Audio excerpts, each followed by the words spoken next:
Number 1. According to the commentary, Captain America dropping his shield foreshadows the appearance of the Nomad costume, a short period in the 1970 Marvel comics where Captain continued to act as a hero without government sanction. However, in the comic book storyline for Civil War, Captain actually creates the Dark Avengers. Number 2. All three movies in Captain America trilogy involve Captain America falling into a water of some sort. It was the Arctic in Captain America, the First Avenger, then the river in Captain America, the Winter Soldier, and now another river in Civil War after he pulls Bucky from the helicopter. Number 3. When Red Wing hits Iron Man in the head during the airport battle, a circle of feathers, possibly shrapnel, can be seen as a reference to when characters are hit in cartoons or comics. Number 4. When captured, Sam Wilson/the Falcon tells Tony Stark to bring Mark Fuhrman if he wants the Falcon to talk. Mark Fuhrman was actually a key historical part in the 1994 to 1995 O.J. Simpson trial, as he was thought to have framed the football player because of his hatred towards black people. During the final scene in Siberia, Iron Man calls Bucky Barnes the Winter Soldier, the Manchurian Candidate, referring to the twice-filmed novel in which American soldiers are thought to be brainwashed. Number 5. By the end of the movie, the Avengers logo on Captain America's arm is no longer there, representing the Avengers are no longer his to command. Number 6. During the battle at the Siberian facility, when Captain America is asked by Iron Man to stand down, Captain America responds, "I could do this all day."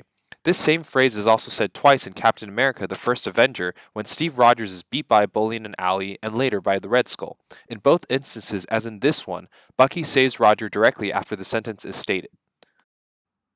Number 7. In the comics, while Spider-Man started off on Iron Man's side, he later shifted over to Captain America's after learning that the pro-registration side was imprisoning the captured unregistered heroes in a prison built in another dimension. In the film, Spider-Man fights on Iron Man's side before being sent home after the battle at the airport in Germany. Number 8. In the movie, Rhodes' spinal column is severely damaged as a result of the accident when he was in the War Machine suit. As a result, Rhodes has to use bionic supports on his legs to move around in his recovery. This is a nod to an incident in the comics when Rhodes was badly injured and had to receive cybernetic implants in his legs, arms, and face, making him part cyborg, which lasted until Marvel's Dark Reign event where Rhodes received a brand new clone body for his mind to be transferred to. Number 9. Co-director Joe Russo portrayed the psychiatrist Theo, who was killed and replaced by Zemo during the course of the movie. Number 10. The image near the end of the film of Iron Man blasting Captain America while raising his shield is a homage to the Civil War Part 7 comic book cover. Number 11. The appearance of Giant Man was kept secret throughout production and marketing, but in Civil War's Funko Pop figurines and Lego set depicted the airport battle scene featuring the same character, which was released and advertised way before the movie even came out. Number 12. The film shows a bond beginning to form between Scarlet Witch and Vision, who were actually married for a time in the comics. Number 13. The film reveals that Bucky Barnes' Winter Soldier has been hiding out in Bucharest, which is the capital and largest city of Romania. Sebastian Stan, who plays the Winter Soldier, is a Romanian-American actor who was born in Romania. In the first scene, he's seen buying fruits on the street market. He's actually fluent in Romanian, so he speaks the perfect lines in Romanian in that scene. Number 14. In the Blu-ray commentary, the directors verify that the drawer Bucky gets the gun from in Siberia is indeed labeled Romanov and is Natasha's gun. Number 15. Chris Evans, Scarlett Johansson, Jeremy Renner, and Paul Rudd all have guest starred on episodes of Robot Chicken. Number 16.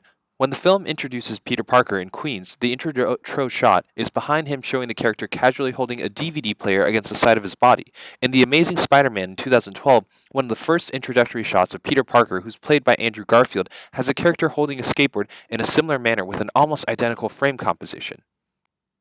Number 17. Early drafts of the third Captain America film had Brock Rumlow or Crossbones secretly working as a mercenary for the Red Skull, just like in the comics, but these ideas were scrapped and reworked when the filmmakers decided to exclusively follow the Civil War storyline. Number 18. Chad Coleman, also known as Cuddy, was considered for the role of Black Panther. Number 19. Peter Parker wears a pizza shirt when he meets Tony Stark for the first time in the movie. In 2004's Spider-Man 2, Tobey Maguire, who plays Peter Parker in that movie, worked as a pizza delivery man. Number 20. Ant-Man's helmet design has changed since the last movie. In the Ant-Man film, the face mask was in two parts, but in Civil War, the mask comes off as one solid piece. Number 21. Bucky's codename Winter Soldier could have multiple sources of meaning. Winter could represent his maintenance, as he's kept on ice whenever he's inactive. It could also represent that he's a relic from the Cold War, or that his humanity was stripped from him to make him the coldest of all assassins in the Marvel Universe.